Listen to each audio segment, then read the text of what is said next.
স্থল নিম্নচাপের প্রভাবে গত 2 দিন ধরে সারা দেশে বৃষ্টিপাত হচ্ছে।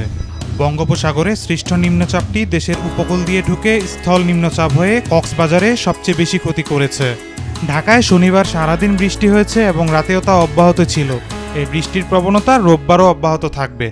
রোববার সকাল 6টা পর্যন্ত ঢাকায় 32 মিলিমিটার বৃষ্টিপাত রেকর্ড করা হয়েছে। এ সময় সবচেয়ে বেশি বৃষ্টিপাত হয়েছে পটুয়াখালীতে 223 মিলিমিটার। সকালে আবহাওয়া অধিদপ্তর থেকে জানানো হয় ঢাকাসহ সারা দেশে আজও বৃষ্টি চলবে। রাজধানীসহ দেশের 15টি অঞ্চলের ওপর দিয়ে দুপুরের মধ্যে দমকা বা ঝোড়ো হাওয়া সহ বৃষ্টিপাত বজ্রসহ বৃষ্টি হতে পারে বলে জানিয়েছেন আবহাওয়া অধিদপ্তর। সোমবার থেকে বৃষ্টির পরিমাণ কমতে পারে।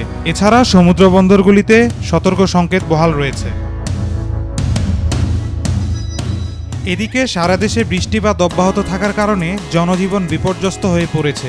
ভারী বৃষ্টির ফলে বিভিন্ন এলাকায় পানিতে তলিয়ে গেছে এবং লাখ লাখ মানুষ পানিবন্দী হয়ে পড়ছে। অনেক মানুষ নতুন করে আশ্রয় কেন্দ্রে যাচ্ছেন। বৃষ্টির সঙ্গে ঝোড়ো হাওয়া ও বিদ্যুৎ বিভ্রাটের কারণে পরিস্থিতি আরও খারাপ হয়েছে।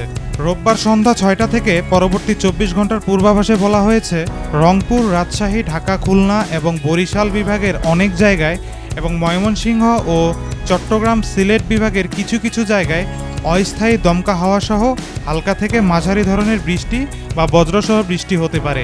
সেই সঙ্গে দেশের কোথাও কোথাও মাঝারি থেকে ভারী বর্ষণ হতে পারে। এছাড়া সারা দেশে দিন ও রাতের তাপমাত্রা সামান্য বাড়তে পারে। মাহিদুর রহমান প্লাবন, ভোরের পাতা।